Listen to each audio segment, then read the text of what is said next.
Okay, I'm going to ask you to all be seated, please.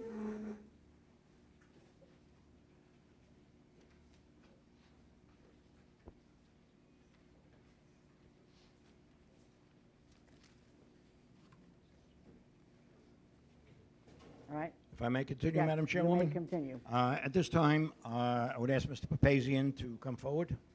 Mr. Papazian, would you please give your name, address, and profession to the board? Yes, Kevin Papazian, professional engineer from FST Engineers, 534 Broad Hollow Road, Suite 305, Melville, New York. Okay, raise your right hand. Do you swear to tell the whole truth and nothing but the truth? Yes, I do. Spell your last name. P-A-P-A-S-I-A-N.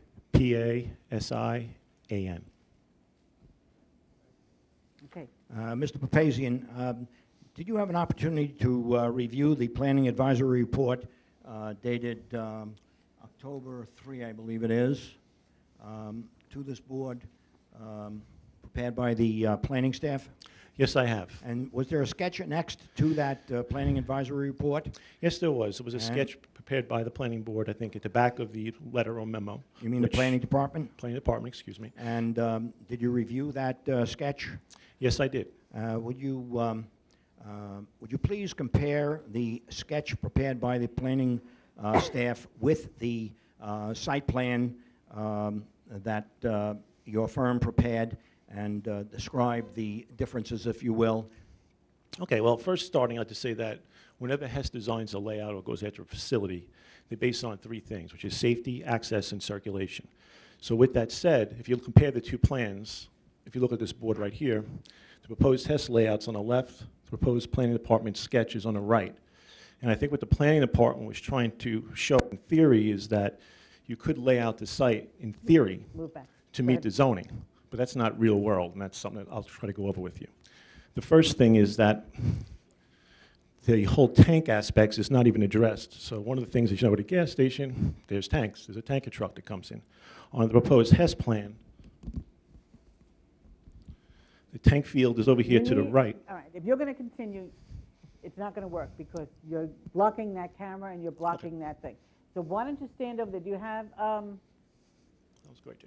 way that you can do it right here. that way? Yeah, this way. I'll do it this way. No All right, so that the camera can see that. Sure. Thank you. All right, well, on the proposed Hess plan, the tank field is over here to the right, which is the east side of the property, away from the fueling positions and the building, which means the tanker truck comes in, he drops, he doesn't affect any circulation within the site when he's dropping off the fuel. On the proposed town plan, it's not really showing where the tank field would be. I'm assuming they would probably put it either here or here because the truck dumps on the right side. In either case, it's a conflict. So you'd have a conflict there or a conflict there with the tanker truck when he's dumping his fuel. And when you design a gas station, you don't want the tanker truck to be where cars could come near it, especially on the right side. In regard to circulation, now we worked out this plan with the planning department a while back to have a cross-access going along the back of the property for the spare rib, which is a straight, direct line. We also coordinated with the podiatrist's office to the south to have their cross-access link in. On the proposed town plan, the cross-access is now coming up here, which causes a conflict right in the middle of the fueling positions in front of the building, which is not a good or safe issue to have right now. And then also with the access on Haunted Road, people have to make a left turn, then a right turn, which could cause traffic impacts right here on Haunted Road. Another conflict, which you do not have on the proposed Hess layout. So those are two issues that are very serious, I think, with the different layouts that make a big difference between them. Also, on the fueling positions, the Hess layout is shown to have passerby traffic at each fueling position. The town layout only get one car there and it can't pass by, so that causes another possible conflict. So there's a lot of conflicts on the proposed town layout, which does meet zoning, but it's not real world. So overall, it's my opinion, the town proposed layout does not work, and the Hess plan is a better layout. Thank you, Mr. Papazian. Any questions, Madam Chairwoman? I don't think, do you want to wait till later? Okay. I just had one question about, it had to do with the tank field. Sure. I noticed the tank field's located in the southeast corner of the property. Yes. And I'm not exactly sure what that little enclosure is. That a dumpster enclosure? Yeah, it's a dumpster enclosure. Both of those items are the portion of the property that's also the closest to the residence district. Had they considered putting them in an alternate location that may be further away? Because those are also two things that would impact the residence district the most. Well, I think it's a layout, I mean, you have to look at things from, I know what you're saying, because this is technically a residence district right here, but it's not used as a residence. It's used as a parking I was lot. just looking at, there's a house right there. No, it's not. You gotta look at it again. It's not, if you look at the aerial, where's my aerial? Aerial? Is that the, Where's the aerial? Here's the aerial. is that the foot stuff? It's at the rear of the foot down. Yeah, this, as it goes right now, the layout's gonna go like this. The Hess thing will go like this. The parking goes all the way back to here. So there's like roughly 50 feet from the edge of the Hess property to where the residence actually is a residence house as use, not as zone, you know what I'm saying? So this is technically zone residence here, but it's not used as a residence. Okay, I'm just looking at it, and I see the house that's in that back corner. Yeah, but what I'm trying to say is that our property isn't going down to that part, it's up, there's a 50-foot gap. And that's where the podiatrist's house is, and then the parking lot slides down. Okay.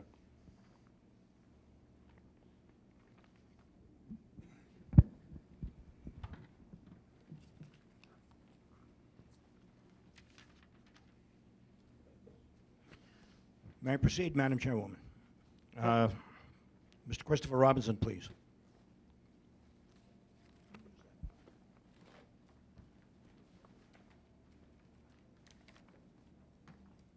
Mr. Robinson, would you please state your name, address, and profession to the board? Yes, Christopher Robinson, professional engineer, president of RMS Engineering, situated at 355 New York Avenue, Huntington, New York. Right. Spell your last name Robinson, R-O-B-I-N-S-O-N. and raise your right hand. Do you swear to tell the whole truth and nothing but the truth? Yes, I do. Thank you. Mr. Robinson, do you have written qualifications? Yes, I do. Madam Chairwoman, I'm submitting Mr. Robinson's qualifications. Okay. Thank you.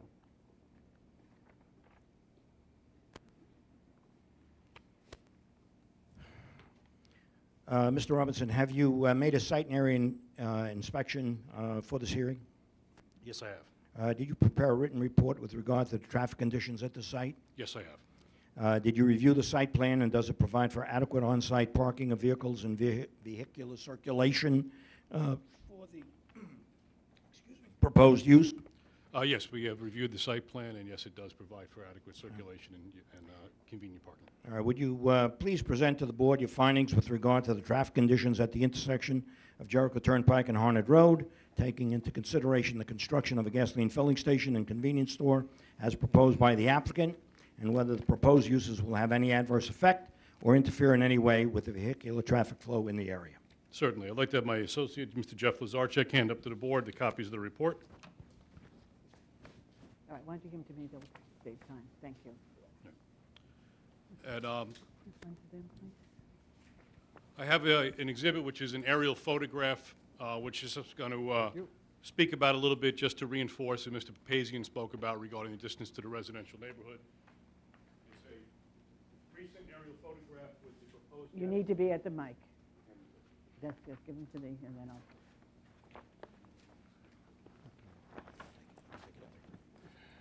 It's a recent aerial photograph from Google Earth indicating the area surrounding the proposed filling station, and it also has the filling station superimposed on it.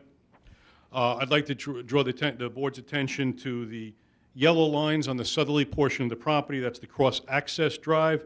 And what you see from the yellow line below there to the residential home due south, there is a 50-foot dimensional distance along there. The residential used land does not start for 50 feet to the south of our proposed location. I also have the tax map, and it shows the same item. Just wanted to reinforce, it's hard to see out there. The component that we abut at the corner of the property is actually the corner of the spare rib parking lot, the rear 50 feet of which is zoned residential. So the residential property is another 50 feet beyond that, providing an effective buffer of the 50 feet of landscaping along the podiatrist property plus the 6 feet of landscaping on our property for approximately 56 feet of actual landscape buffer between the residential use and the Hess property. Technically, we butt the residential district line at the corner of the property.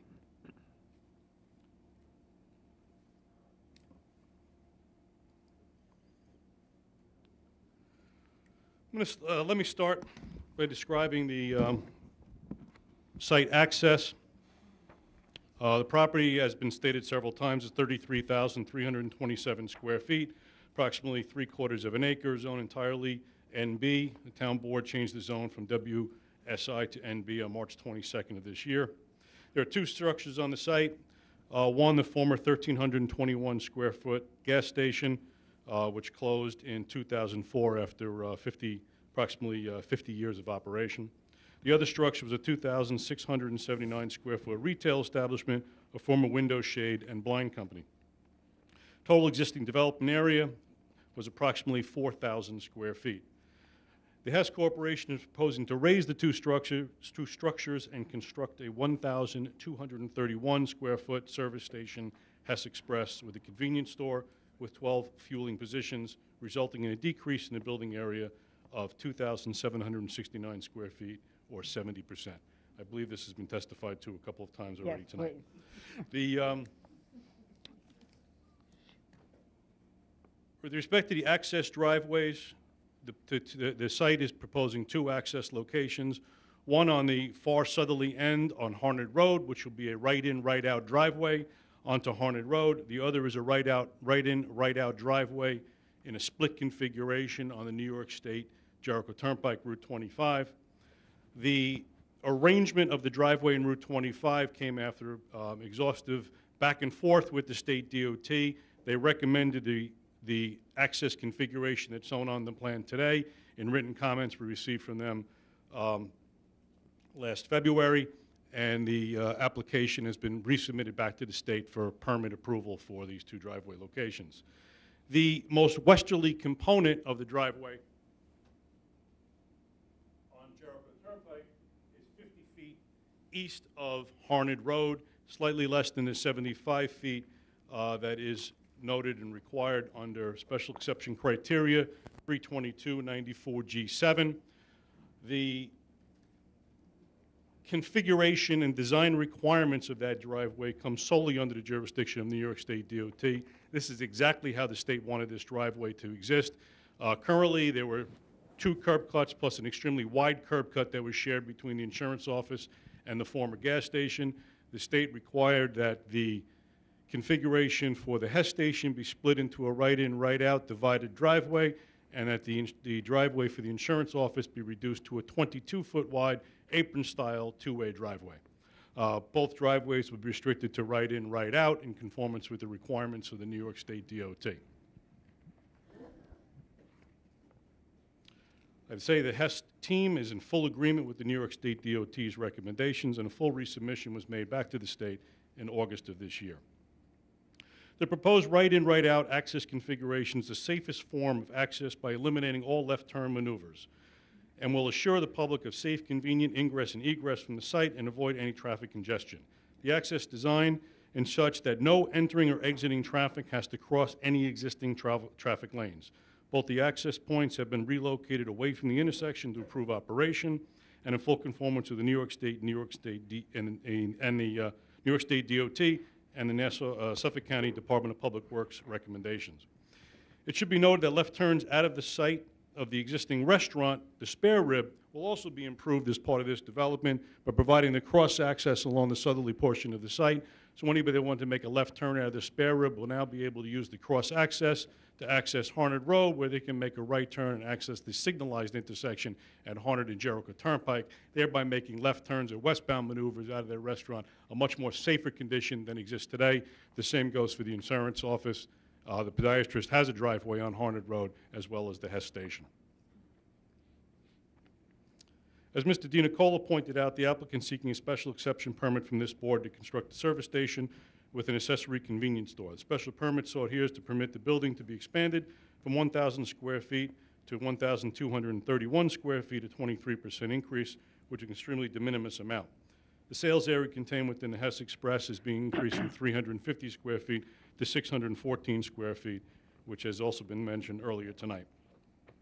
The proposed site plan does not contain a specific loading area as required under special exception criteria 32294G8. The nature of this type of use does not dictate a separate loading space. The fuel delivery is made via a fuel delivery vehicle, which will make a right turn off of Harnett Road, come along the back, make a left turn north facing Jericho, stop opposite the fueling tanks. The gasoline delivery vehicles always offload on the right-hand side, the passenger side of the vehicle. That's where the hose connections are, and they'll deliver to the tanks. The truck will then continue and make a right turn out and leave the site onto Jericho Turnpike.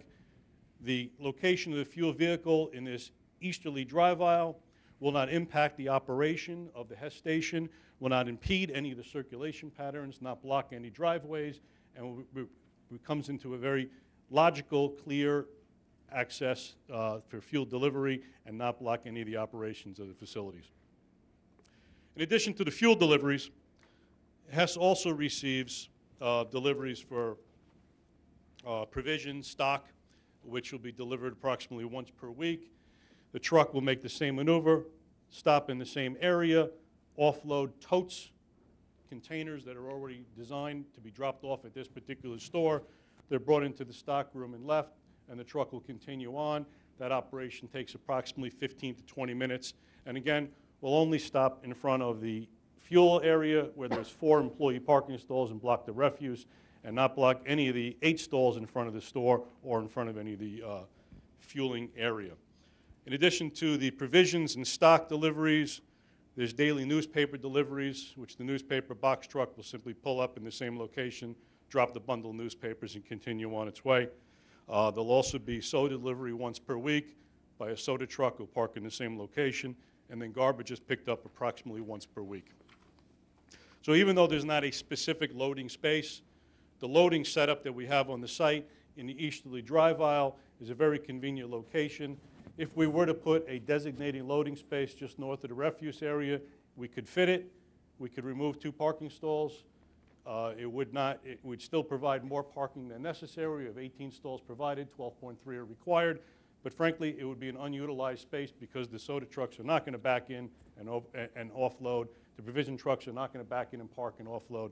They're going to pull up right next to the building on the east side and deliver through the doors. I'd like to take a few minutes to discuss the operation of the traffic signal itself at Harnett and Jericho Turnpike. To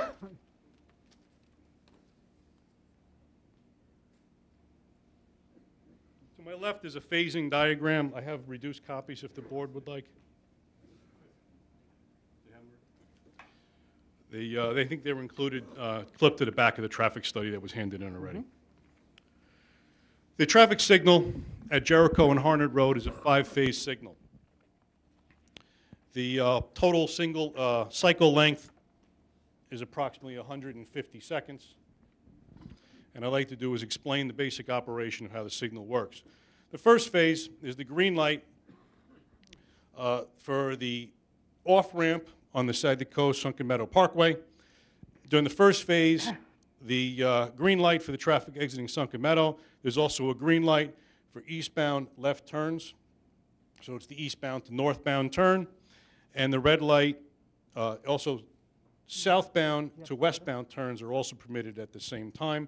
The rest of the approaches to the intersection will be red, and this whole intersection at all 4 locations, there's no right on red. So the other locations will be stopped. So during the first phase of the signal, the traffic exiting the parkway will have clear and unimpeded access to make a right turn onto Jericho Turnpike, and vehicles that choose to use the Hess station will have unimpeded access to make a right turn into Hess, obtain their fuel, stop at the convenience store, and continue back on in that direction eastbound on Jericho Turnpike. The second phase of the signal permits westbound right, through, and left turns, which will not be impacted by the proposed Hess as well. Again, the northbound traffic coming off of Harnett Road will have a red light. There's no right on red, so there's no conflict. So when the eastbound traffic from Jericho Turnpike crosses Harnett Road and heads in eastbound direction, anybody wishing to use the Hess will make a right turn through the right in, right out driveway, visit the Hess Express facility, and then can continue on in the eastbound direction without any impediment to the existing traffic flow. The third phase of the signal permits eastbound and westbound through traffic eastbound and westbound right turns and permissive northbound left turns. Since, again, the northbound right turns from Harnett Road are stopped and not permitted on red, any of the eastbound traffic can access the Hess again unimpeded. Westbound traffic will not be able to access the site since it is a right turn in and right turn out only, so only eastbound traffic on Jericho can turn into the site. We clearly understand that we will not be getting any customers coming in the westbound direction on Jericho. We have another facility a half a mile to the east. If they wish to use that, they can. They will not be able to access this location in the westbound direction. The fourth phase of the signal permits the southbound right, through, and left turns. The left turns are protected in this case. Again, the northbound right turns are not permitted on red. Southbound turns onto Jericho Turnpike can simply, unimpeded, make a right turn in after they make the southbound left, make a right into the Hess, fuel, and then leave again in the same eastbound direction.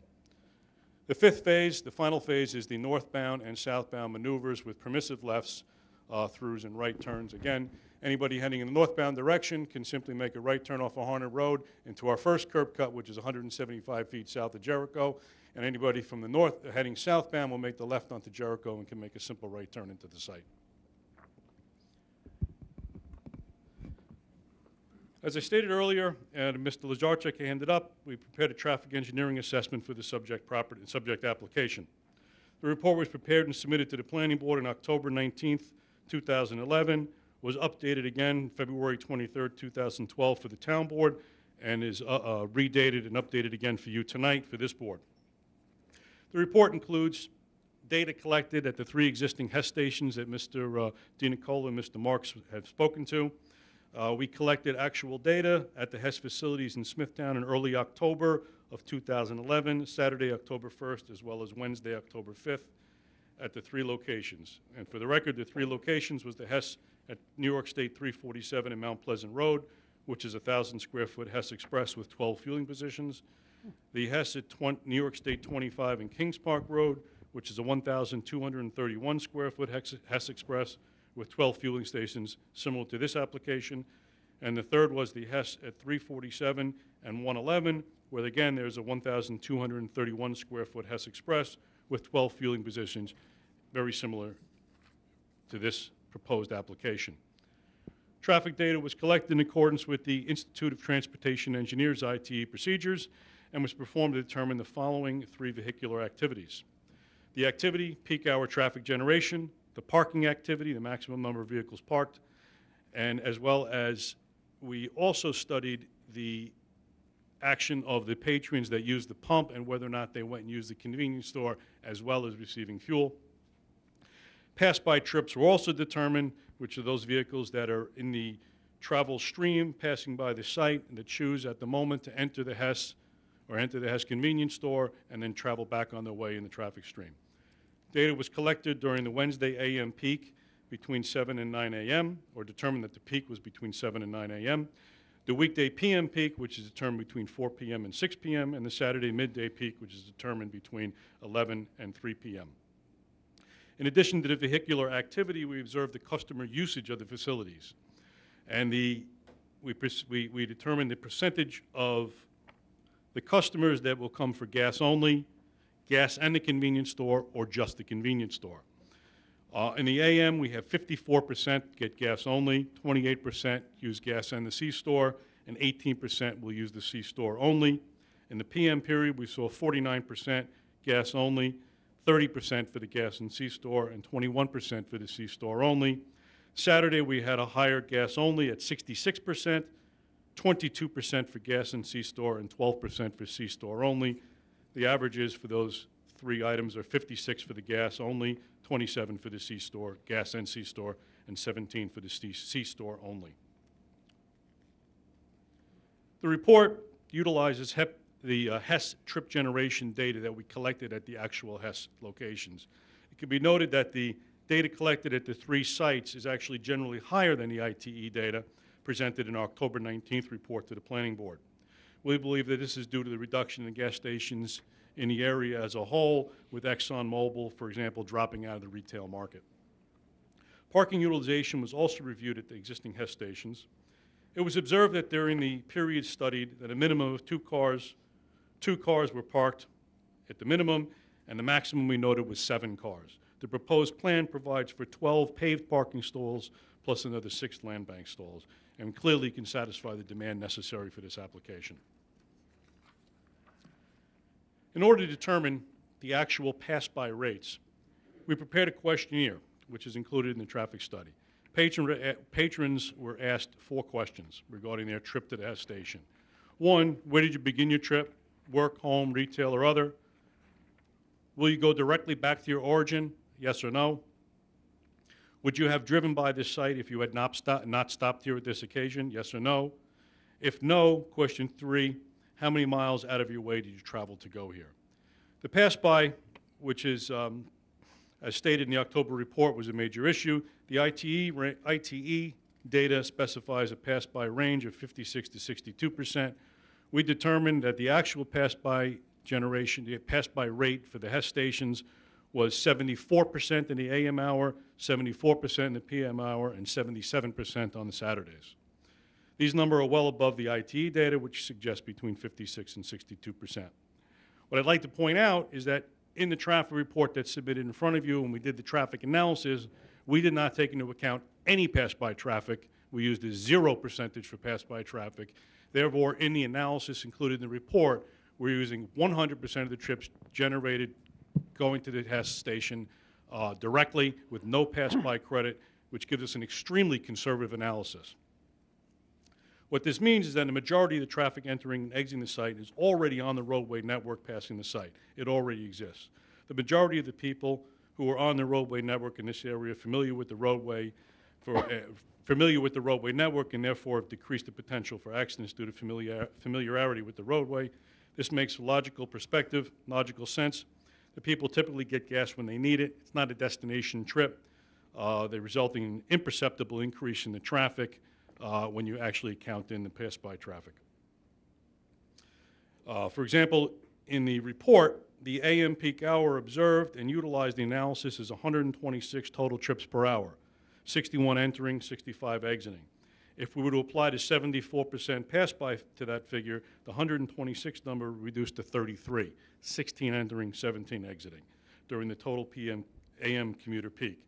This taken into comparison with the 4,058 vehicles observed traveling through the intersection during the AM peak hour indicates that the actual increase in traffic is less than 1%, clearly an imperceptible amount. In the PM period, a total of 4,772 vehicles traveled through the intersection. The trip generation used in the report was 217 total trips, 108 entering, 109 exiting. After the 74% pass-by is applied, that figure drops to 57 trips, 28 entering and 29 exiting, or a 1.2% increase, again, an imperceptible increase in the amount of traffic that will occur on Jericho Turnpike through this intersection. The Saturday midday peak, total of 4,525 vehicles travel through the intersection. The trip generation rate used in the report was 197 total trips, 102 entering, 95 exiting. After the 77% pass-by is applied, that figure reduces to 45 trips, 23 entering and 22 exiting. Again, less than 1% increase in the traffic on Jericho Turnpike. Again, it's very imperceptible. We do have the pass-by rates that we actually obtained at the 3 other Hess stations. At the station on 347 and Mount Pleasant Road, we determined that it'd be 83% pass-by in the morning, 67% in the evening, and 71 on Saturday. At the Jericho Turnpike and Kings Park Road site, we had a 75% pass-by ratio in the morning, 71 in the evening, and 70 on Saturday. At 347 and Route 111, we had 63 in the morning, 85 in the evening, and 91 on Saturday, providing the averages of 74 in the morning, 71 in the evening, and 74 in the morning, 74 in the evening, and 77 on Saturday. As I mentioned earlier, the report submitted contains a detailed analysis of the signalized intersection of Harnett Indian Head Road and Jericho Turnpike. The analysis was performed in accordance with the methodology presented in the Highway Capacity Manual 2000 and the Highway Capacity Software, known as HCS. The results of the analysis indicate by levels of service A representing the lowest level of delay, and the level of service F representing the highest level of delay. The results in the analysis are contained in Table 4 in the report in front of you and indicate that, the analysis is prepared in two parts. We call the no build, the build, and the build. For the no build, the existing traffic volumes were expanded to a 2013 design level using the ambient traffic growth rate of 1.1% per year as supplied by the New York State DOT. Again, the data we took was in October of 2011. It was factored up with 1.1% per year to the 2013 design year. The build condition is derived by superimposing the anticipated site-generated traffic onto the no-build condition. For the purposes of creating a worst-case scenario, the build condition does not take into account any pass-by credits. All anticipated site-generated traffic was superimposed as new traffic. The net result, even in the worst case, no pass-by credits, the result is that there will be an imperceptible impact to the operation of the intersection. There will be no significant changes in the levels of service, and no mitigation is required at the intersection. In addition to the traffic assessment, RMS reviewed the accident data obtained from the New York State DOT. There's a copy of a letter attached to the back of the report which summarizes the accident data. Based upon the data obtained, there were 77 accidents over a 4-year period, averaging 25 per year or slightly less than 2 per month. On a daily basis, there are 41,600 vehicles entering the intersection. On a yearly basis, that's approximately 15 million vehicles per year go through this intersection. With an observed accident rate of 25 accidents per year, it represents an extremely small percentage, 0.0002% of the traffic flow would have an accident. I have one other item I'd like to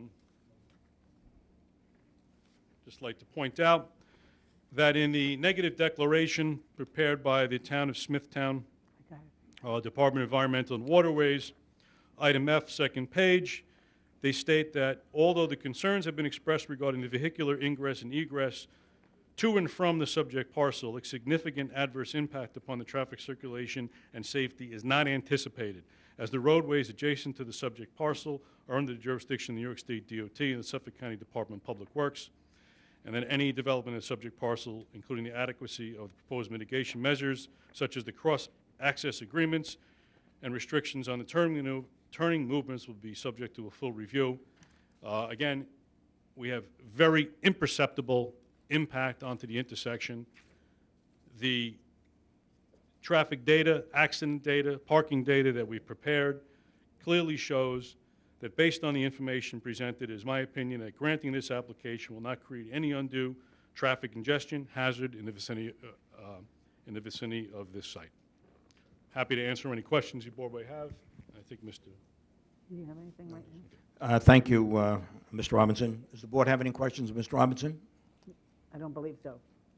No, thank you. Thank you very much. Okay. At this time, Madam Chairman, the applicant has concluded its presentation.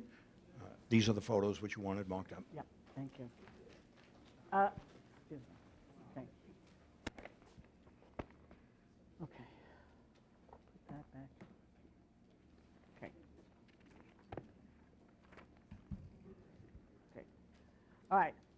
I will allow people to speak. Remember, you are speaking to the variances only. That's what's before us, all right? And you have one opportunity to, and I would like you to line up, if you don't mind, over here to save time. All right?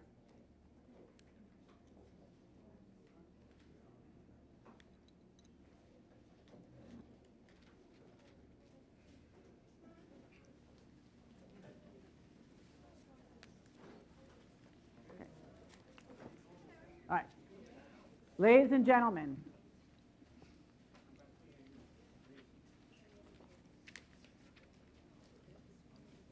I need your cooperation. The court reporter needs to be able to record everything that's being said. All right. Let me have your name, please. Michael Rabaska. Spell your last name. Rabasca, Your address, please. 9 Parkview Drive, Comac. Okay, raise your right hand. Do you swear to tell the whole truth and nothing but the truth? So help me God. Thank you. Want to tell us? I come before the board this evening as a longtime resident and taxpayer in Comac, town of Smithtown. I've been a resident since 1959, so I'm very familiar with the entire area and a lot of the history that has occurred in all the different areas that were referred to in the data that these gentlemen presented. For example, I moved in 1959. At that time, Veterans Highway and Haunted Road did not have traffic lights. As I recall, it was a stop sign, and there was hardly any traffic. Now you go in that area, not only is there a lot of traffic, of course, in the meantime, since 1959, that whole area going up to Macy's and so on has developed, well, that's off this area, but the traffic is great. People coming down Veterans Highway make the right turn on the Gulf Station that is now closed, which was probably built about 1954. And at that time, these service stations, including the one under question, how much traffic did they get? How much business did they get? If you go up Haunted Road, cross over. When I was there, Christ the King did not exist. The school did not exist. The library and the development just before it did not exist. And now, I'm looking at this as a person who lives in the community and has lived in this community. I do not speak for anybody else or any organization or anyone who has a financial interest in promoting this poorly conceived scheme of this station. That's my view. Okay. Just do facts. Go ahead. All right, the facts, okay? Now, looking at the traffic pattern, I mentioned the traffic that would go up north, which is now pretty heavy, on top of which, look at all, those of you who are familiar with it, look at all the trucks come down Veterans Highway, make a right turn, and they're shooting right past where the station would be, and they keep on going, all right? So you have all these trucks in addition to the heavy traffic. On Sundays and other days of the week, I want to get to church, or I want to get to the library. And all this other traffic now is being added to. Now, in addition, if you look at the traffic pattern, regardless of any kinds of figures and studies, I know if you go up there and you have the parkway exiting right by that intersection, you know, which is a very unusual situation, all right? All this traffic coming in, and you're supposed to go either left, north, or to the right, east, all right? And very often, if you don't know that neighborhood, as you come out, some of the traffic does not follow the pattern. Those in the left lane might decide to go east, adding to possible troubles. So you have all this traffic, then the other traffic coming down south. And everything considered, it seems like a real terrible situation. Now, going back to the existence of this spot, 1954. Again, I mentioned how much traffic was going by, how many people were using that gas station. A fair amount, I would assume.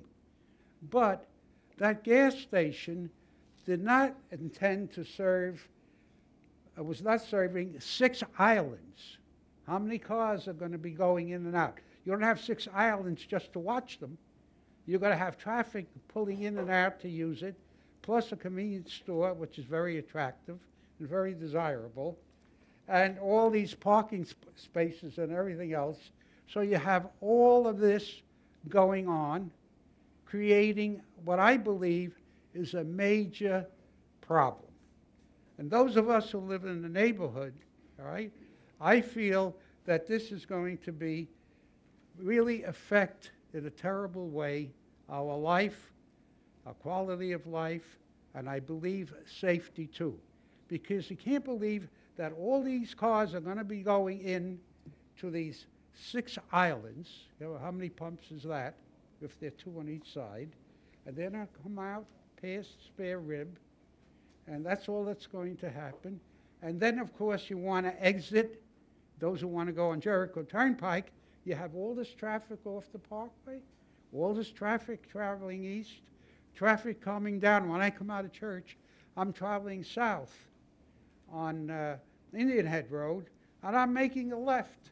Now, I easily get around. You know, it's a terrible sight, the way that place looks. But now I can easily go through, and I don't have all this other stuff potentially in my way, whether it's day or night. So I'm saying I don't have, you know, powerful lawyers to speak for me. I'm just a citizen and a taxpayer, and I appeal to the board as citizens and as members. I thank you for your service. Thank you so much. I thank you for your patience, and thank you very much. Thank you. All right, next, please. State your name and spell your last name.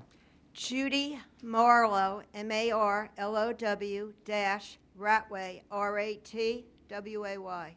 Your address, please. 8 Winston Drive, Smithtown, New York. Raise your right hand. You swear to tell the whole truth and nothing but the truth? Yes, I do. Madam Chair and Board, it is outrageous of our Smithtown Planning Board and our elected... Excuse me. You are to just address the variances. You are not to make any statements about the planning board or the town board. All you are to do is to address these variances factually. The town board voted, three people on the town board voted against the safety of our community to move a major monopoly, Hess Corporation, into a busy, crowded, and dangerous intersection of Jericho Turnpike, corner of Haunted Road. And in addition, asking our zoning board to change 16 zoning laws in effect for many years to accommodate this dangerous, reckless plan against the votes of our esteemed planning director, Frank DeBoot. Excuse me. Ms. Ratway, Our please. esteemed, okay. If you're going to continue like this, I'm going to ask you to sit. You are to address the variances and not make any accusations. Okay. The residents and community at large using this intersection are in extreme danger, and those who have already been involved in numerous accidents and those who will be involved in future accidents, possibly fatal in nature, will not be the bumps in the road, but really the reality of those who put them there. Thank you.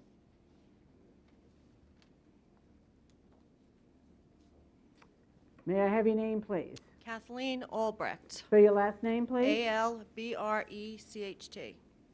Your address, please. 39 New York Avenue, Smithtown. Raise your right hand, please. Do you swear to tell the whole truth and nothing but the truth? I do. Madam Chair and members of the board, I get it. The decision has been made to change the zone on this parcel of property. However, I strongly disagree with that decision. Understanding the need to move forward, the next issue involves a request for 16 variances. Variances grant permission to the owner to do what the use regulations prohibit. This power of the Board of Appeals must be exercised very carefully lest there be serious conflict with the overall zoning scheme for the community. A variance is a permission granted by the Zoning Board of Appeals so that the property may be used in a manner not allowed by zoning code.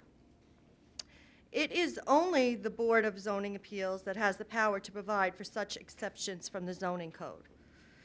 The zoning code is established to implement the development objectives of the municipality. It does have a secondary objective, which is to protect the health, safety, and general welfare of the people. So I would please ask that when you come to a decision on the 16 variances requested by the applicant, that you would each take the time to consider the effect your decision will have on the health, the safety, and the general welfare of the Comac and greater Smithtown community. Thank you. Thank you. Next, please. May I have your name, please? Yes, Madam Chairman. My name is Bruce Gentile. I live at 428 Comac Road, Comac, New York. All right, spell your last name. Gentile. Okay, raise your right hand. Do you swear to tell the whole truth and nothing but the truth? Yes, I do. I will try to make this as brief as possible. I would like to state that I'm a former zoning public safety officer with the town of Huntington, pretty aware of what town codes are and what they hope to help the town keep its aesthetics together. I just want to bring that out, okay? I'll be very brief. We didn't get a chance to see not one exhibit, Madam Chairman, members of the board, council, and planning members. None of us got a chance to look at that, to look at that, to look at the signage that's going to be there. And to talk about signage, we're going to have signs that are facing state public parkways. If I'm correct, any illuminated sign facing a parkway is not permitted. Yes, you can give a permit. Yes, you can give it relief through a variance. But if he's going to have a canopy with 3 signs on it, then 2 supposed freestanding signs, 1 sign, and possibly 2 or 3 of those signs will face Haunted Road. And there hasn't been an illuminated sign facing Haunted Road since I've been a kid, and I'm going to be 62 years old. All right? So I'd like to keep the aesthetics of that neighborhood to a minimum, especially the signage. The Gulf station, it was said it was a Gulf one-stop. The last time I drove by there, the word Gulf was not on that building.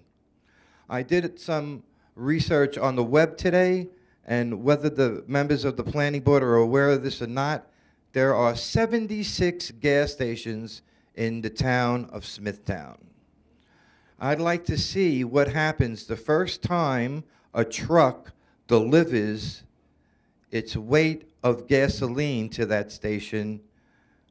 I didn't understand how that truck is going to get out of there, and what route is it going to take to get out of there. Or is it going to try to cross Jericho Turnpike and take up at least 3 lanes doing it? So I just ask you to take our considerations. You know, I'd like to think that a town that is a harmonious town is when its residents and its members that serve the town can work together. And I'm hoping that the planning board would do that tonight. I didn't see a landscape plan. We should have seen something like that, gentlemen. Traffic survey, didn't hear much about that either. We were told how, and I don't mean this disrespectfully, so please don't take it the wrong way. We were told how the traffic light works. We weren't told what is going to be done to protect the citizens because of the intensification of use. And now the intensification of use comes into mind on that particular corner. We're going to have more cars on that corner. I'm going to have to change churches myself. I really am. Not only that, I just want to say that it seems to me that we as citizens, we didn't get a chance to see one exhibit. Nothing was shown to us. Some people came prepared, some people didn't come prepared. But the fact of the matter is that I'd like to think that we're all working on the same plane. And I'm going to make one last suggestion, and I'll be out of your hair, Great. okay, madam? I'm sorry that I took this long, and I have a lot more to say, but I won't do it. Okay. I think a 60-foot, now I was the senior sign inspector for the town of Huntington for more than 15 years. Okay, I worked with John Bongino, I worked Okay. with Pat Vecchio, I worked with, All right. okay? It's a corner property. Why it needs 2 freestanding signs is beyond me.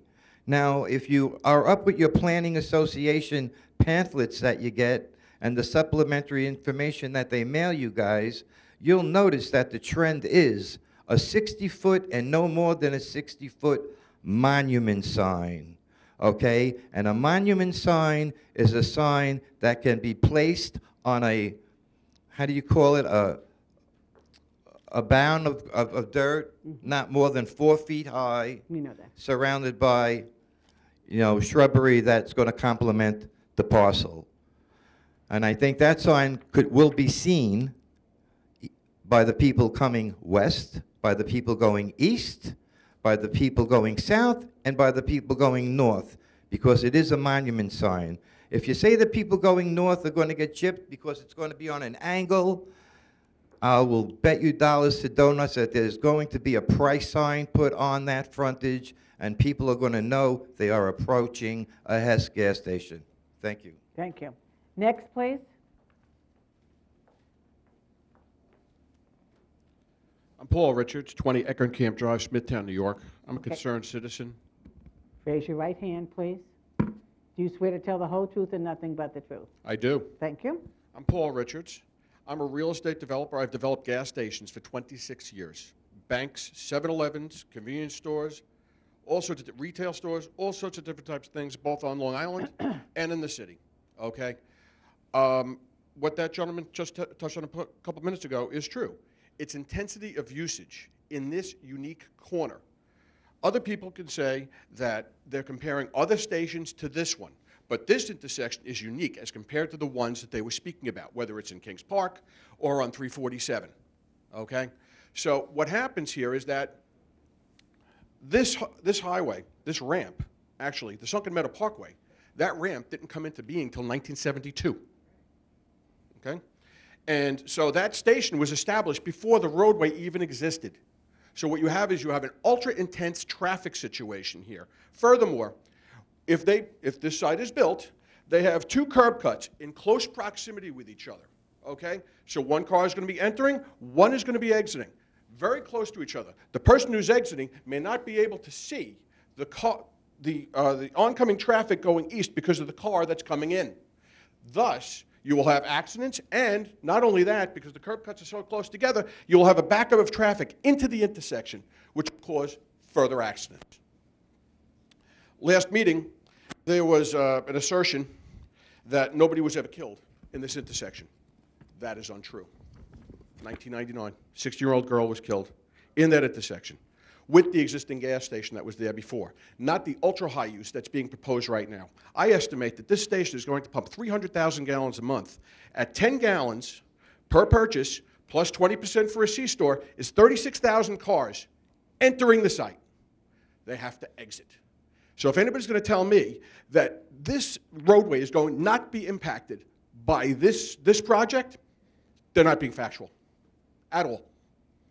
Furthermore, Huntington, town of Huntington, had a similar situation on 25A and Park Avenue, abandoned gas station. So what did they do about it? Instead of making a wrong decision and acting hastily because they felt this was the only thing on the table for this particular corner, what they did was they had the community get together with the owner, and at no cost to the owner, okay, clean the site up and put up patriotic paintings on the building until a better use could be found for the property. So instead of making a bad decision, by the way, if you make a decision that is bad, you can't go back and fix it. It's done. It's baked in. You can't fix it. 25 pedestrians, or 25 accidents were claimed last year. 25 is too many. If the pedestrians, if there are 25 more accidents, more than 25 rather, accidents, when this project comes up and is built, who's going to take credit for that? We don't want fatalities. More than one accident is too many. I'd also like to give you these exhibits at the end as well. Also, As a real estate developer, I scout locations all over Long Island and the 5 boroughs. I sent letters to the owners in February, before the last town hearing, and I have not heard any response because the project was approved. I was hoping that the landowners would remarket the property, either for lease, for sale, whatever, so somebody, maybe it's not me, but somebody like me, will do something other than a gas station here, because I think actually there's a better use for this property. This is what I do as a normal course of business. So I think something like a bank, even a fast food site, or even an office building, something with a less intense traffic usage on this particular parcel, okay, I think is better suited for the community as a whole, will generate more jobs, and will have less problems with vehicular traffic in this intersection. Now, there are other blighted projects. I've heard about this already. There's a place that's closed right near the Comac Car Wash, okay? It's a gas station closed for 10 years. They want to build on it? No objection. I'm not objecting to Hess. I'm objecting to where this is and what they want to do. Thank you. Thank you. Ladies and gentlemen, please. Next, please.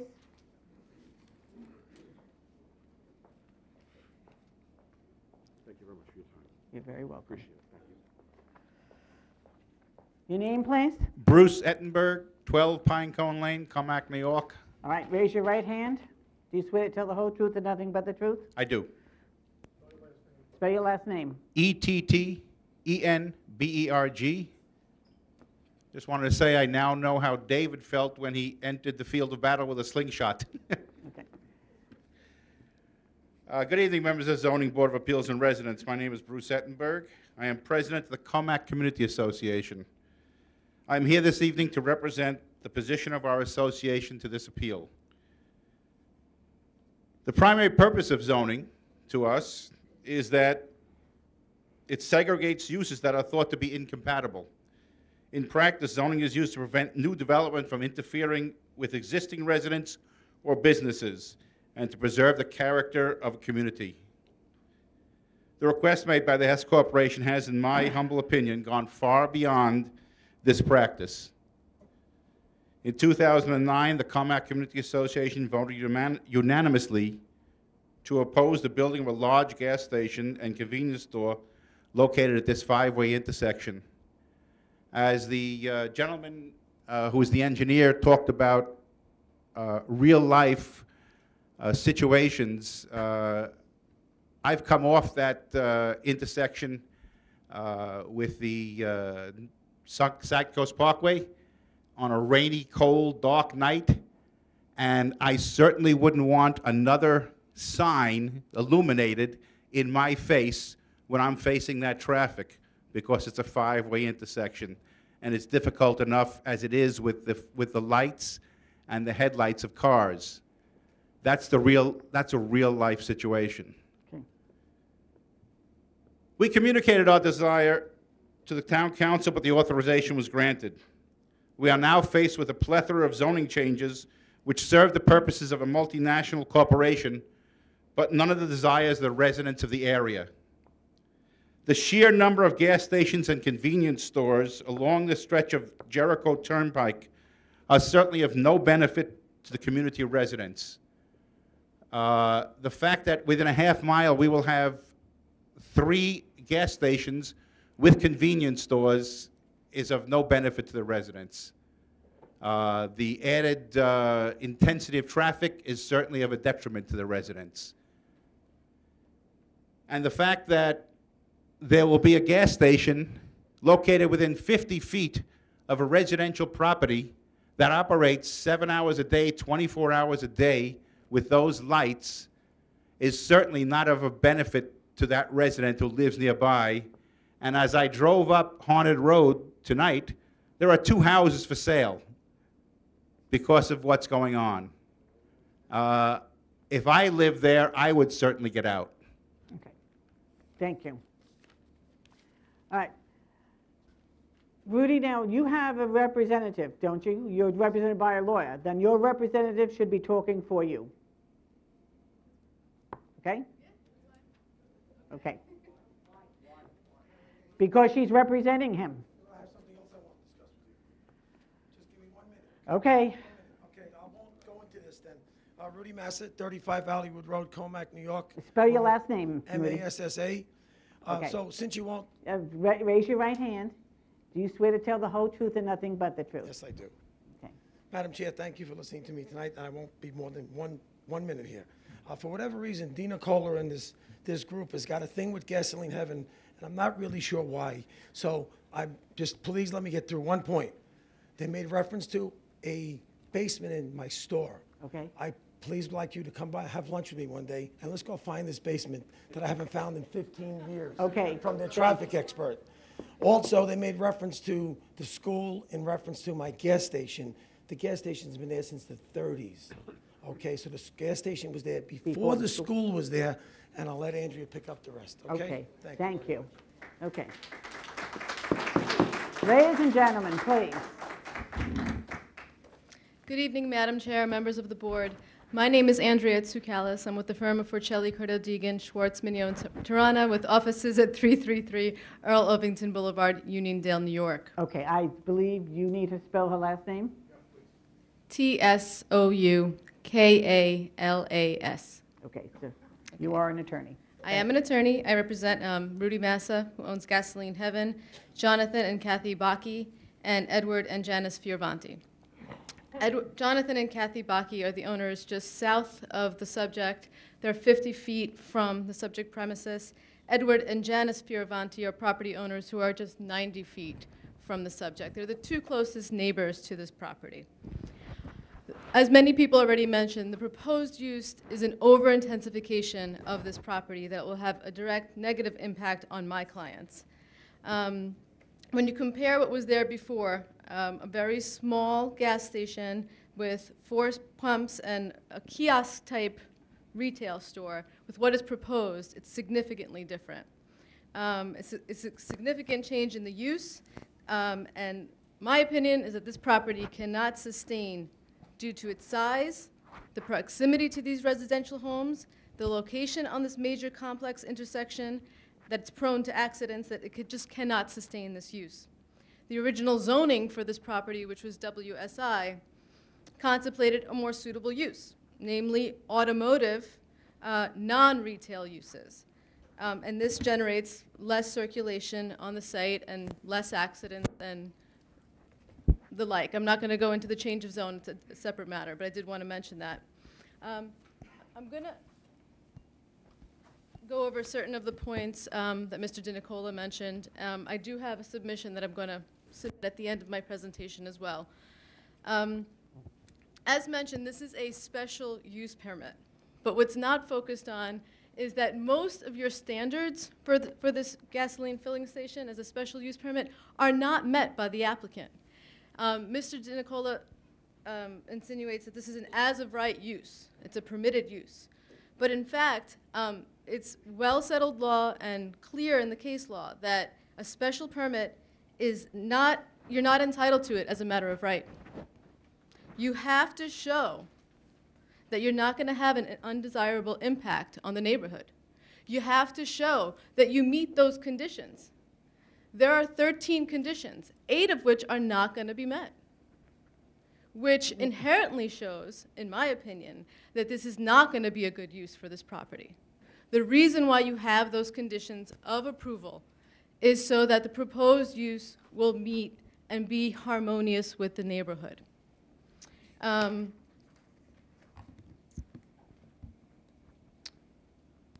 I wanted to go through specifically also the issue of discontinuance of a use.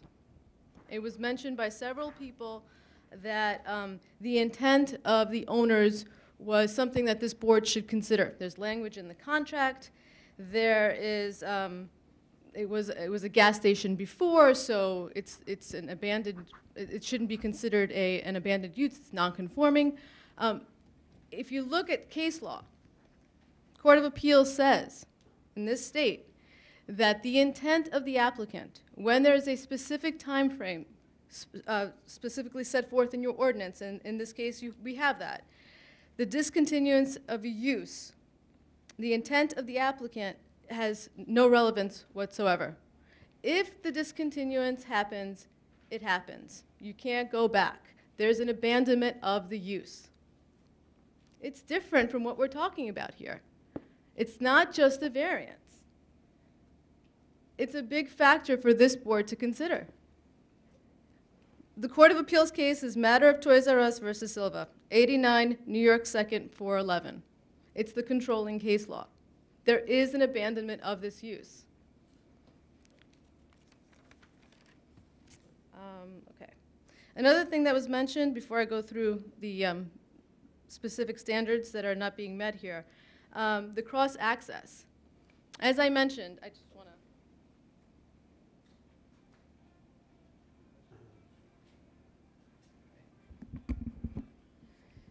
It was mentioned that there's going to be a cross-access just south of the Hess Express to be used by 4 different businesses. The Hess Express, the insurance company, the professional office here, and there was one other, and the Spare Rib restaurant, which also owns this property here, lot 2.4. The properties, the cars are going to be coming off Jericho Turnpike going south, right into the parking lot, which is adjacent to my client's property. All of those lights, all of the noise from the cars going back and forth is going to have a direct impact on my clients. So although it may help the business, it's not going to help them. It's going to create light pollution, noise pollution. It's going to affect their quality of air, and it's going to have additional cars idling on the site. So that's going to deal with your quality of air and overall quality of life. Getting back to that abandonment issue, what I didn't mention was that not only do we have the abandonment issue, but lot 2.4 was never used as a gas station, as conceded by the applicant's attorney. So again, the specific requirement in your code is that you have a continuous use from January 1st, 1994. In this case, there was only retail uses there. So you're putting in a new use that should not be there. The prior use was a shade shop, excuse me. And it's my understanding that this board has never granted that type of waiver of standard for a filling station before. Also, there's a lot of talk about reduction of buffers. There's 4 separate variances and waivers dealing with that. When you consider the cross-access, and also, I don't know if this board is aware, but lot 3.1, which is the professional office used by the doctor, there's a substantial clearing of trees there as well. So that, coupled with the cross-access, coupled with the fact that there's no buffer, is going to have a severe impact, again, on the residents to the south. We also mentioned the special exception dealing with the being within 290 feet of a private school and 600 feet from my client's property, Rudy Massa's property. These regulations are there to protect existing establishments and the community at large, and to make sure that there's not an over-intensification of use and traffic on these roads. So the reason why it's there is to protect the very reason that we're arguing about right now, to protect the citizens and everybody that lives in that neighborhood so that there's a harmonious use and an appropriate use for the site. With regard to the square footage, I mean, this board should also consider that the proposed Hess gas station, when it was in the WSI zone, the proposal is 881 square feet over what would have been permitted in the WSI zone. I mean, that is a significant increase in square footage. And with respect to the sign variances, they're definitely going to have a negative impact on aesthetic, the neighborhood. I mean, people mentioned coming off the Sacticos. I don't want to repeat things, so I'm going to try to keep it. Right. Thank you. It's hard to sometimes, but yeah. I do have, and I'm not going to go over everything, but I do have in my exhibit packet just different planning board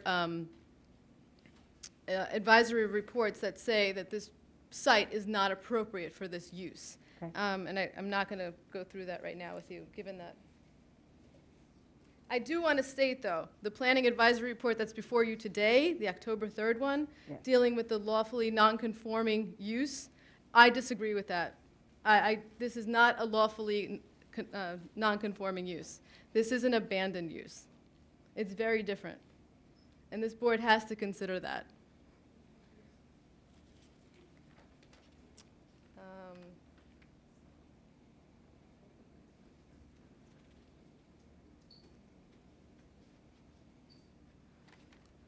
You know what? I think that's all I have. Okay. Okay. Thank you so much. Thank you very much. You know what, I'm just going to submit this now.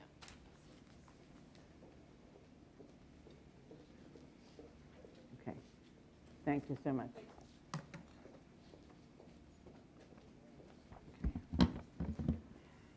May I have your name, please? Sure. Matt Pachman, Pachman, 23 Fleetwood Road, Comac, New York. Do you swear to tell the whole truth and nothing but the truth? I certainly do. Madam Chairwoman, members of the board, good evening.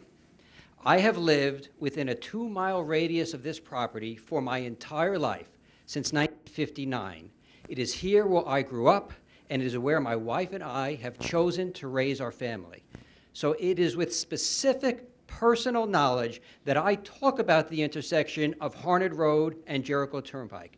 Members of the ZBA, almost 8 months to the day, my wife Rochelle, who will address this board in just a short time, was almost killed driving through that intersection on the way home from our son's hockey game. She was driving safely and obeying every rule of the road. Someone from a nearby town, not familiar with this area, decided to make an illegal U-turn. Our car sustained $20,000 worth of damage, and my 2 sons and I watched my wife leave the scene of the accident in an ambulance. This, members of the Zoning Board of Appeals, is one of the most complex and dangerous intersections in this town. That is why this application is so ill-conceived. To conclude that this use will not create a traffic hazard and exacerbate a dangerous condition, respectfully, is simply inaccurate. It makes no sense. Adding hundreds of car movements per hour to this intersection will be a disaster and, quite frankly, a potentially deadly one. There have been and will continue to be numerous residents who will address how the granting of this application will be a clear detriment to this neighborhood. As this board will hear and has heard, these are not just generalized community opposition, but instead detailed statements from area residents based on personal knowledge, which is exactly the type of testimony that the appellate courts have told the ZBAs in Suffolk County that they should give great weight to. For the benefit of your counsel, I refer you to the case of Millennium Custom Homes versus Young. I would like to focus on 2 of the variance standards, which are set forth in the New York State Town Law that the applicant simply cannot satisfy. First, clearly, members of the board, the requested variances are substantial. In my almost 30 years of practicing law, I have had the privilege of either representing or appearing before every ZBA of all 10 towns in Suffolk County, all 3 towns in Nassau County, all 2 cities in Nassau County, almost every village in Suffolk County, and many of the villages in Nassau County. And I can tell you, I don't recall any board granting an application 16 variances. In any event, in the case of Josato versus Wright for your counsel, the second department determined that the cumulative effect of 16 variances is substantial, even if Hess would have you believe that the effect of each one alone might be relatively minor. Members of the board, Hess is not asking this board to grant limited relief from the strict application of the zoning code. It is asking you to eviscerate it. Second, as we have heard, the old Shell station has been closed for 8 years. The law tells us that where words of a statute or a code are free from ambiguity and are plain, they must be applied. For the ZBA to interpret this section and to graft on additional language concerning continuous use, to somehow to say that it can be restarted sometime in the future, is simply adding additional language beyond its power. To do so would be to impermissibly trespass on the town board's role of drafting the zoning statute. While the elimination of an underdeveloped property may be a worthy pursuit, it is simply not a legal, legitimate, and justifiable basis for granting 16 variances. Also, I suggest it's simply short-sighted. All indications are that the commercial real estate trends are steadily increasing. There are much better potential uses for this property, as Mr. Richards noted, such as a bank or an office buildings, that do not require 16 variances and will not create as much of a traffic hazard.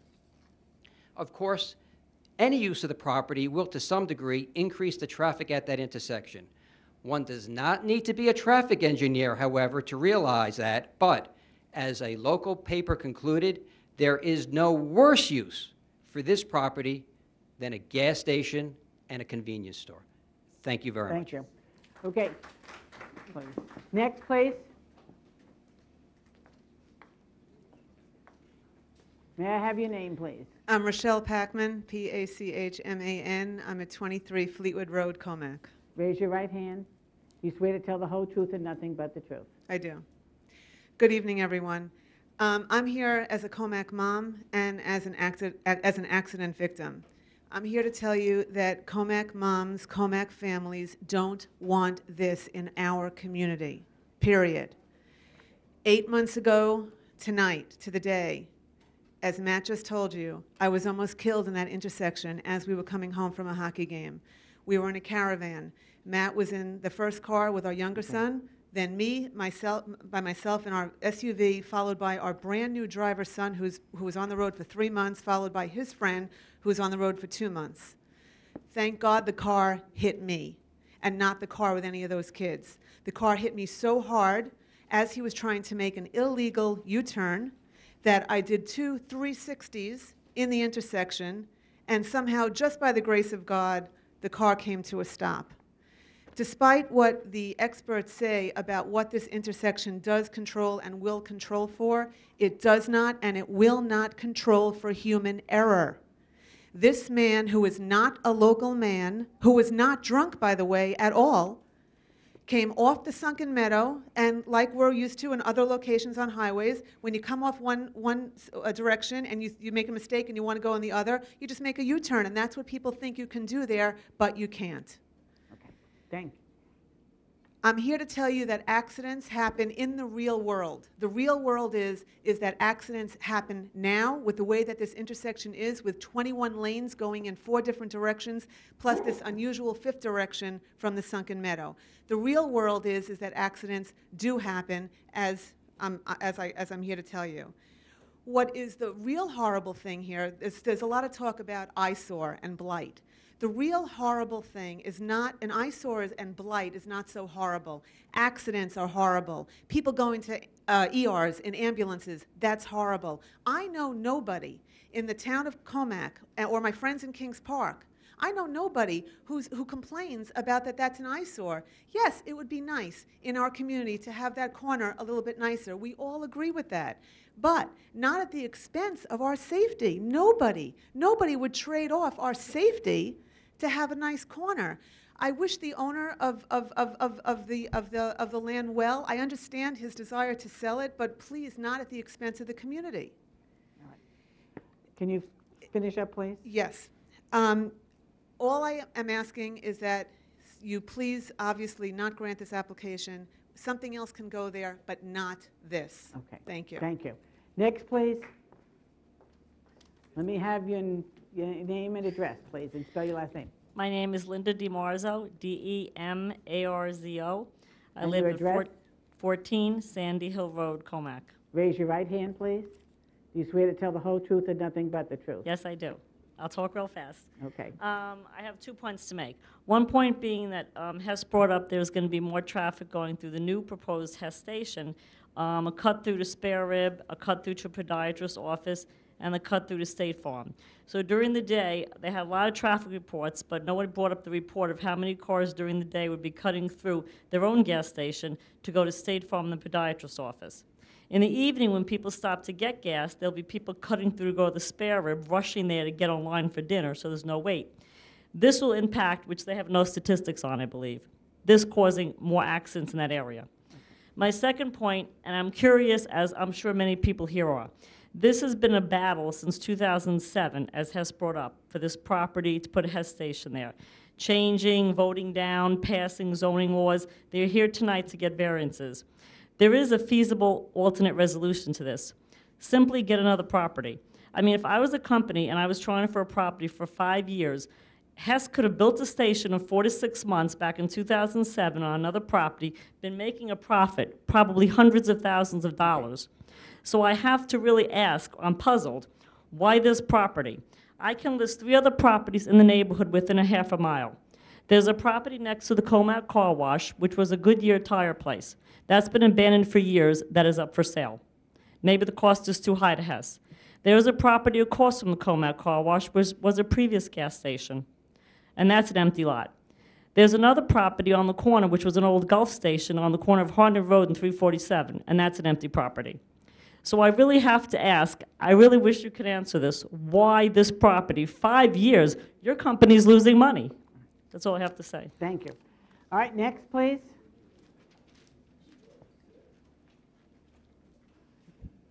Good evening, Madam Chair. My name is Mike Fitzpatrick. I reside at 274 6th Avenue in St. James.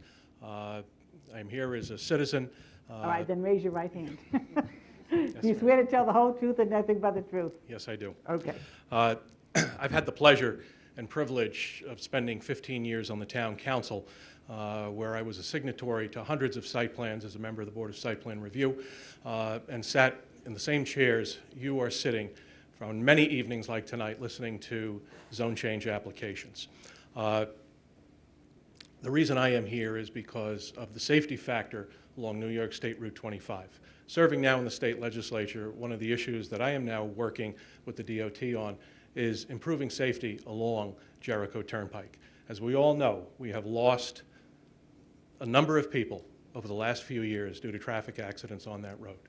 And when you look at a site like this, where you once had a 4-pump filling station and are now going to replace it with a 12-pump filling station and a convenience store, which is a very heavy use, you will increase the possibility, the odds of serious accident or worse. It has to happen. I find it hard to believe, as I think the traffic engineer said, the DOT seems to be okay with the curb cuts. The property is entitled to curb cuts, but I find it very hard to believe that New York State DOT would be in favor of reducing the amount of space between the intersection and the curb cut, which is one of the variances requested. And as Mr. Packman said, the cumulative effect of all of these variances will have a long-term effect here. Ladies and gentlemen of this board, the most dangerous stretch of road on Long Island is Hempstead Turnpike. If you grant 16 of these variances, this property can be developed without any variances and should be allowed to proceed without granting any of these variances. It's far too many. But what will happen is it will set a precedent that every other applicant after this, if you approve these 16 variances, will come in and ask for, they'll try to go to the limit as well. And what will happen is you will begin the process of turning Jericho Turnpike into the next Hempstead Turnpike. Smithtown is not Nassau County, and we're not Queens, and let's not allow that to happen. Hess is certainly welcome. They're a good neighbor in many locations, but this is the wrong location for such an intense use. As the other gentleman who previously spoke said, there have been opportunities to offer other opportunities for development on this property. You can never eliminate entirely the risk of any use. You could put a hot dog truck on that corner, and there's still a risk that somebody could have an accident on that corner.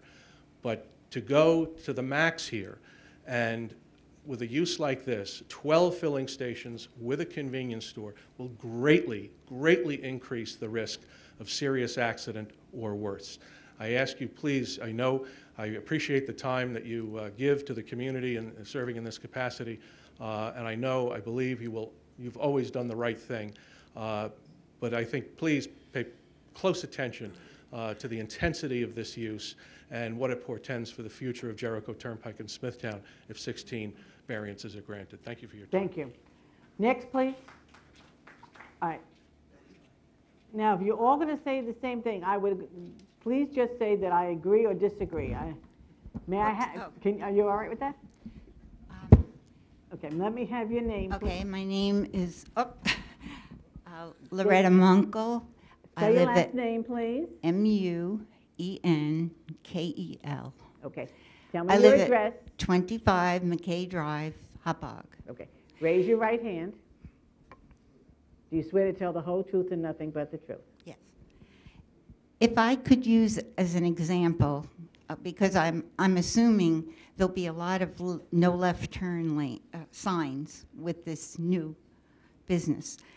If I could use an example of 111 and the bypass with, I don't know how many no left turn signs, and people still make them. People going west mostly.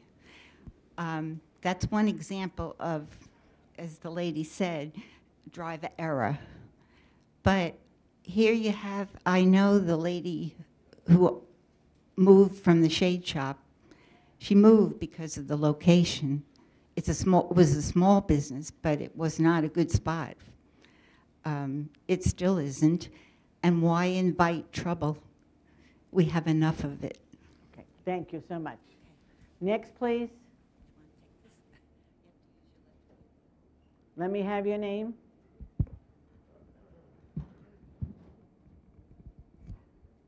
MJ Kim, 2102 Jericho Turnpike, Comac. I'm the owner of the I know you are. agency. Yeah, raise your right hand. Do you swear to tell the whole truth and nothing but the truth? I do.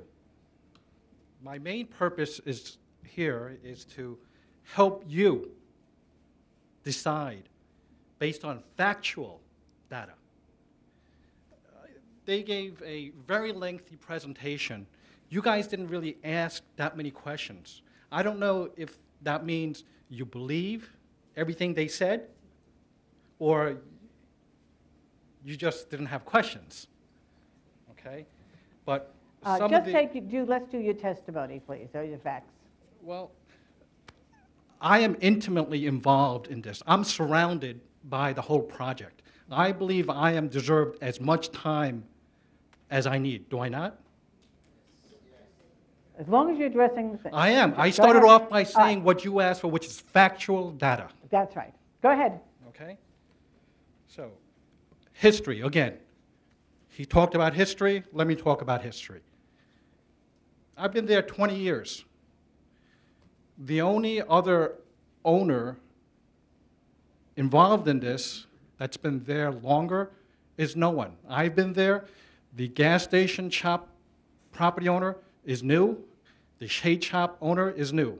They only owned the Spare Rib restaurant previously. I've been there 20 years. I'm intimate with the traffic flow in and out, what was there previously, and what's occurring, and what they're proposing to do. I've had numerous meetings with the Hess people. Some of the testimony that they have given is non-factual. Either they were lying to me when they had these meetings with me, or they're lying to you. I don't know which it is. I have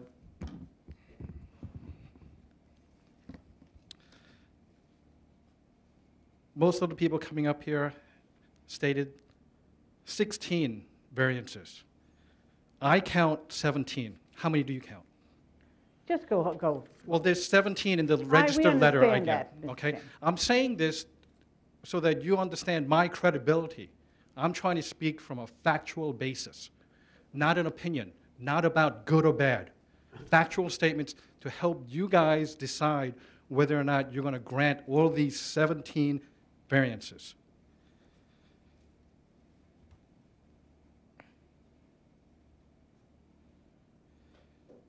Allowing all these variances come at my personal expense. The ultimate reason Hess is here is because they want to generate a profit. Let's not forget about that. It's all about money. Hess wants to do business and make money. In order for them to do that, they're doing it at my expense. Town of Smithtown should not be party to taking from me, from one party, and giving it to another. My property is adjacent Again, history, my property is adjacent to the two properties asking for relief. It's not one, it's two. Let's see, the building permit approval would lead to the construction of the convenience center that's located to the southern adjacent property. There is also an access road on that southern adjacent property, owned by the same interested party. The canopy and the gas pumps are proposed to be built on the western adjacent property. Specifically, I'm asking you not to grant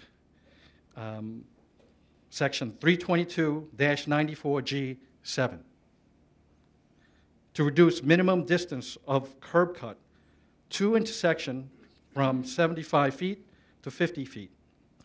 The New York State Department of Transportation, who I've had a personal meeting with, okay, sent out a recommendation letter. I'm assuming you guys have a copy of that. Is that correct? Mm-hmm. Okay. They addressed that issue. Okay? Specifically, New York State Department of Transportation recommended to Hess, and I quote, it's on the recommendation, I quote, I'm not ad-libbing, to have one intersection-style driveway to access Route 25, located approximately in the center of the site. Instead, Hess proposes to have two driveways, allowing Hess this variance would increase the number of driveways by 100%. 100% increase. And then for me to keep my existing driveway would increase the potential hazard for my access to my property. And that is why the New York State Department of Transportation has given their recommendation. I'm asking not to grant Section 322.9B specifically, reduce front minimum yardage to Jericho Turnpike from 50 to 36 feet, and to Haunted Road from 50 to 31 feet for a filling station canopy. With that same exception, increase the, 322.9B, increase the maximum permitted height of the accessory structure canopy from 18 to 21 feet. This canopy is only accessory to their business operation. It's not germane to Hess having a business there. It's accessory. They don't need it.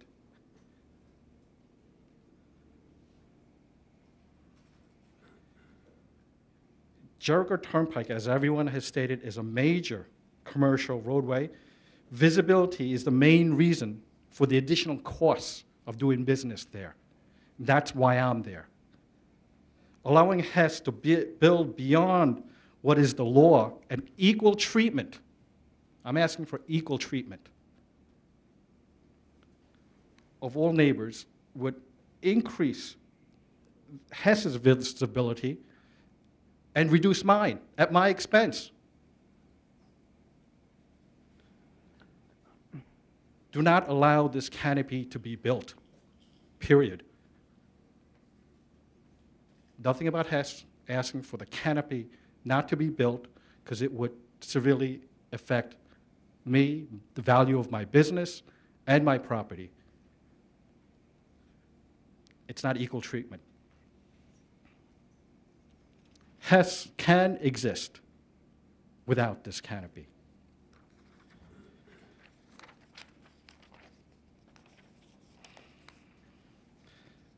I've asked Kevin Papazian numerous times, the Hess engineer, to relook at this, work with me. I've had numerous meetings with him. And every time he says, what, you want me to re-engineer this? Like it's work for him. But my understanding, he's their engineer. He can, and according to the town, re-engineer this.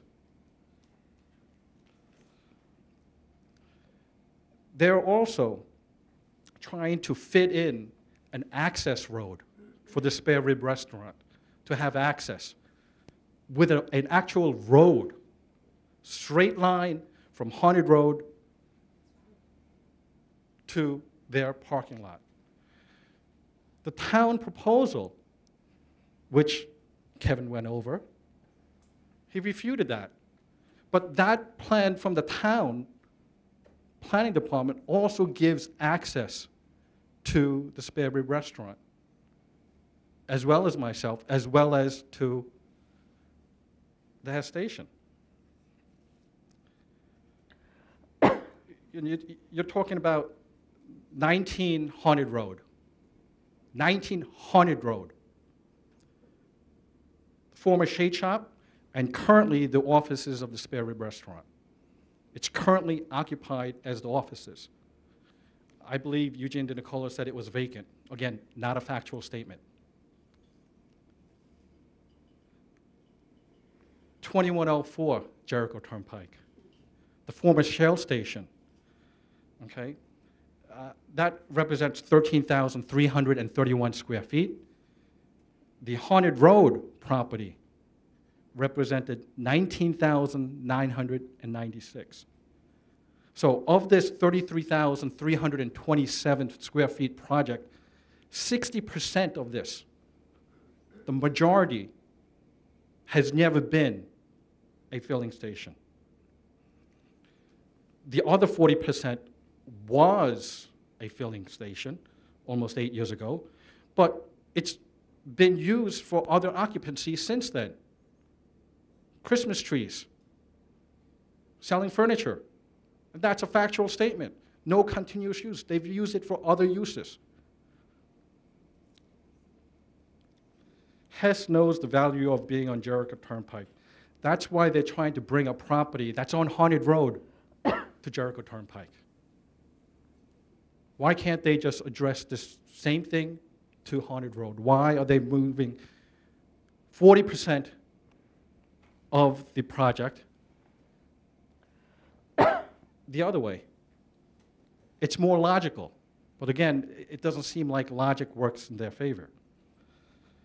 Again, there's only 125 feet of frontage on Jericho versus 200 on Haunted Road. Hess can make this work as the town stated. I think the minds at the planning department are just as good in terms of engineering prowess as any other engineer. Some of the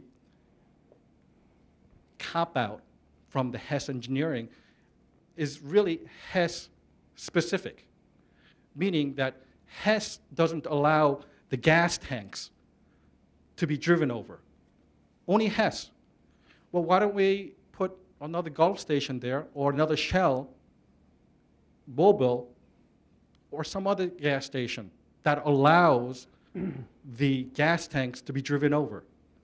So it's like saying, well, you know, if McDonald's has a condition saying that you can't be next to a residential property, they want it only in a commercial, then they'll put a Burger King there. Same premise. Again, the town's approval of all these variances would lead to a building permit that does not work. Well, it works for Hess at my expense. If the town is party to the reduction in value of my property and my business, I expect fair compensation for the goodwill and diminished value of my business, as well as the town of Smithtown. You're put on notice saying that you are contributing New York State law, traffic law. That's my expertise, doing it over 25 years. You're going to be liable for the contribution to any accidents that occur there for your contribution. You ask all the lawyers, they'll say yes.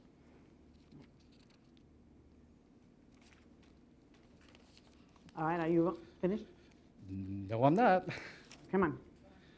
I'm not the one that took an hour and a half to repeat the I same thing they understand did that. at the I zone, understand that, but please. at the zone hearing. Because at the zone hearing, they said, well, it's only for the zone hearing. And my specific All right. argument should be held here. All right. I want you to finish up, please. I will.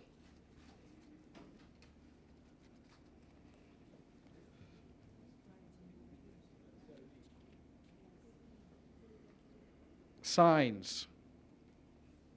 My understanding is that you normally do not grant it.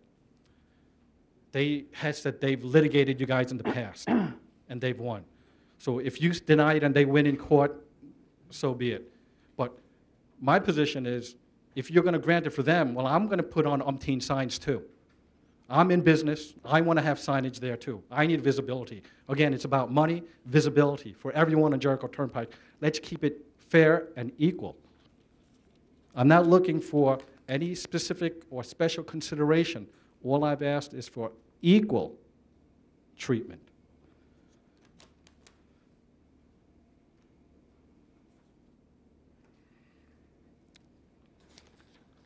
I could go on, but I think you want me to finish. I do. So to stay on your good graces, There are other people that have to speak, and you are not the only application here tonight. Please. I appreciate it. I know. All right. okay. Thank you. I have.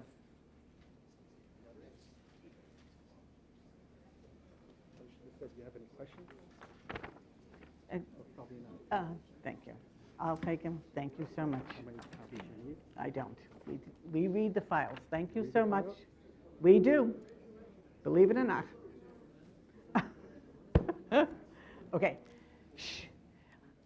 Only if you have new information, please. Let me have your name. My name is Kevin Byer, Spell your last name. B-E-Y-E-R. All right. I'm Your here on address? 377 Veterans Memorial Highway, Okay. Smithtown. Raise your right hand. You swear to tell the whole truth and nothing but the truth. Yes, and I'll make it very brief. Yep, Because please. everybody's went through everything. There was a couple of things that were said by Hess, one of them being that people, you know, just, they do not shop convenience stores. Well, I own a gas station with a convenience store and a Subway. People do come in every single day as a destination. So it is a destination. And they did give you a correct car count. So, and living this every day, what they said was not factual. People do use it as a destination. So there will be added traffic. One of the things that kept coming up real quickly was about, and it is a blighted corner, we all know it, it's ugly, the whole thing. The owner should be responsible to clean it up, raise the property, you know, take it down.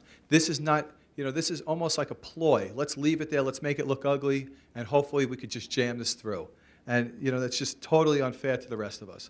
And the other thing that I'd like to say, I'm not the only one, but we know Rudy, myself, and you can't bring this, you're not allowed to bring up competition, Right. that this is unfair competition. And I'm not going to bring it up that way, but I am going to bring it up just like the prior speaker. It is on value.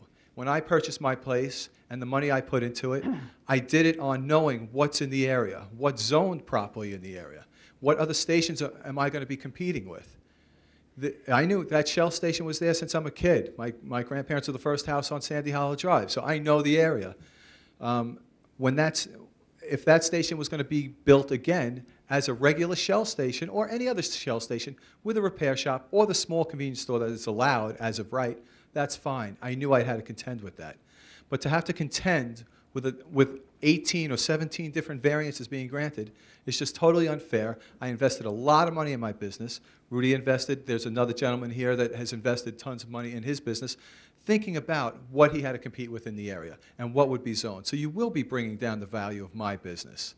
On that note, also, when we were looking at this, and it doesn't affect me personally, but when you look at that driveway or that pass where it's going to go into the serve 4 different businesses, what about when the cars are coming both ways? They're saying, well, you know, go in this way and out that way. Well, you're going to have some coming in that way and coming out this way. They're going to have to pass each other's pathway.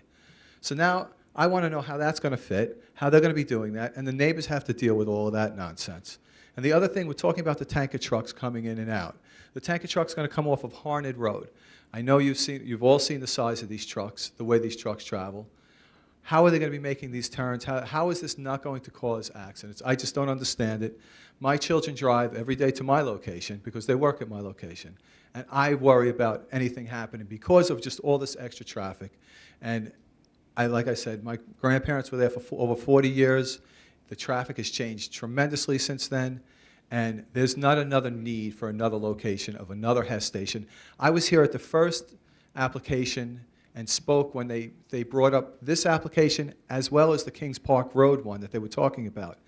The Kings Park Road one was brought up. None of us came up, and we didn't go against it. We let that, we let the board decide the application because we knew it was as of right. It was an Exxon station. It was a big base station. We knew the property fit. They didn't need many variances to do it.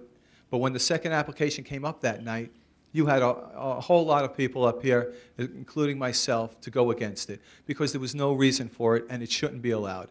It shouldn't be allowed to be squeezing out the other businesses, and it shouldn't be allowed to have 16 different variances at a location like that. Thank you. Thank you. Thank you so much. All right. How many more people are there? All right. Very quickly, please.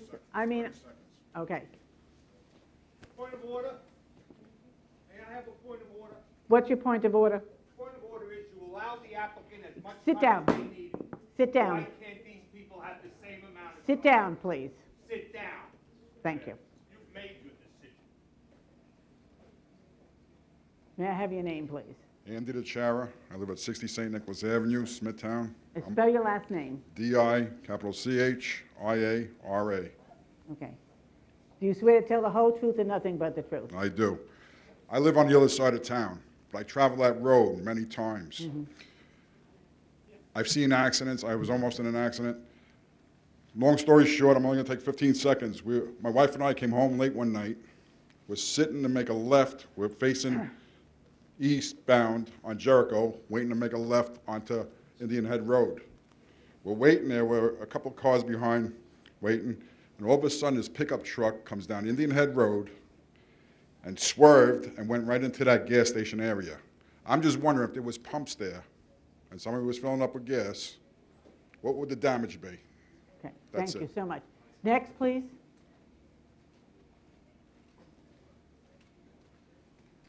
How you doing? My name is Robert Carlisi. I live in 31 Rockley Street, Huntington, New York. Okay. Spell your last name. C-A-R-L-I-S-I. Raise your right hand. Do you swear to tell the whole truth and nothing but the truth? Yes, I do. I'm a New York City retired correctional officer. I lived in Carmack approximately 15 years. Very dangerous area. Why I'm a little different is because I worked 26 tours when I was a rookie. I saw all different times of the day, at night, many accidents there. Way too dangerous. Thank you. Okay, thank you. Next, please. Robert Gennari, 1 Zinnia Court, Comac. Spell your last name. Gennari. Do you swear to tell the whole truth and nothing but the truth? I do. Quick point with regard to number 4 on the variance in terms of changing the physical or environmental conditions of the neighborhood. If you take a look at this schematic and you look south where all these oil tanker trucks are going in on Haunted Road, there are all residences on that road between Vets Highway and Comac Road. So these, and Jericho. So all these residents now are going to be exposed to oil trucks, commercial garbage trucks at all times of the day, which they wouldn't have before because everybody's going up Comac Road, making a right onto Jericho to make their deliveries. So they're going up Haunted, and these people on that block have never had that before, and now they're going to have that. Okay, thank you. Next, please. May I have your name, please? Jonathan Bacchi, 42 Smiths Lane. Spell your last name. B-A-C-C-H-I. Raise your right hand. Do you swear to tell the whole truth and nothing but the truth? I do. My home's closest to that access road behind the spare rib. Okay. I'm directly going to be affected. My quality of life is going to be brought down with the amount of traffic, the gas deliveries, the increased light, the increased noise, 24-hour light. I bought 3 years ago. Last house on a cul-de-sac. Now, I'm going to feel like I'm sleeping on the Sunken Meadow Parkway. You're going to make 4 businesses use that road as an in and out. Why should I have had, I didn't buy that way. I bought the last house on a cul-de-sac. Now I'm gonna have a main road going behind me for 4 businesses to go back and forth. I don't think it's fair to me, my family, my neighbors, and the rest of the taxpayers in the town of Smithtown. Thank you. Next, please.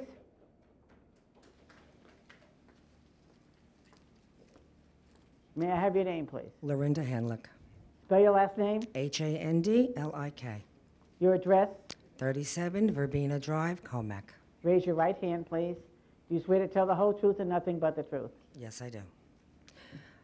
I originally wanted to speak on behalf of small business, but I can't talk about that here tonight. But as a mother, and hearing some of the testimonies going on, or some of the comments being made, I have a 24-year-old, I have a 17-year-old, and I have a 13-year-old. I'm very concerned about the traffic at that corner. My son is now getting his license in the next month. My biggest fear is something happening to him or any one of his friends. I've buried 4 of my son's friends, my 24-year-old, from car accidents. I don't want to see that happen on that corner. It's dangerous as it is. When people come off the Sunken Meadow, they're supposed to stay to the right. Many of them already make a left that they're not supposed to do. They're supposed to go to the next exit. It's bad. I don't want to bury my son or his friends. Please consider that. It's a dangerous corner. Thank you. Next, please. May I have your name, please? Edward Fioravanti, 40 Smiths Lane, Comac. Spell your last name. Fiorvanti. Raise your right hand. Do you swear to tell the whole truth and nothing but the truth? Yes. I'm opposed to the zoning changes. My property is within 100 feet of the proposed project.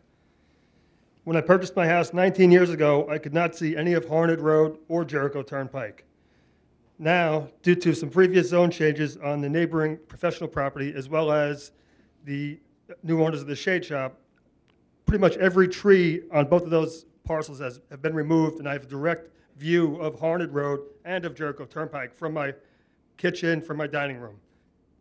That access road is already being used as a cut-through for people trying to avoid the light from Harnett and Jericho to go to the spare rib. We have lights, neighbor John, who just spoke, and myself, we have lights shining into the back of our houses already coming from that access road on the south.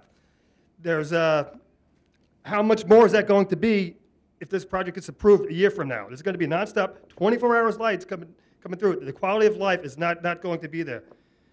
Also, as far as a buffer from the nearest residential area, all I see there on that drawing is one tree and sod. I don't consider sod a buffer area, and the majority of what's on that sheet right there is sod. That does nothing for anybody in the area. And also having the dumpster and the tanks as close to the residential area as possible is also not very pleasant for the neighboring residents. And at what time of night or day are these deliveries going to be made adjacent to that dumpster and tank area? It's going to be a hardship on the neighboring premises. Thank you. Thank you. All right. Mr. DiNicola, I'm going to ask you to be very brief. Yes, it will be very brief. I'm just going to have the traffic engineer address the board on 1 or 2 points, and that's it. Okay. Please. Very. No, that's... Yeah, restate your name again, please. Christopher Robinson, ROBINSON, RMS Engineering, 355 New York Avenue. I just have one point to make to respond to the comments regarding differing uses such as a bank or retail at the intersection. We did analyze a bank with a drive-through window at this site, and a bank with a drive-through window at this site would generate approximately double the amount of traffic than the fuel station would, applying a pass-by credit of 25% for a bank, which is standard for the New York State DOT for an area such as this. Also, similarly, a retail use on this site would generate approximately the same amount of traffic in the AM and PM periods and about triple the amount of traffic on the Saturday period. I have tables to hand in to that effect. Okay. All right. I'll entertain a motion to close the hearing. So moved. Second. Really moved in second. All in favor? Aye. Motion carried. Yep. We're taking a break.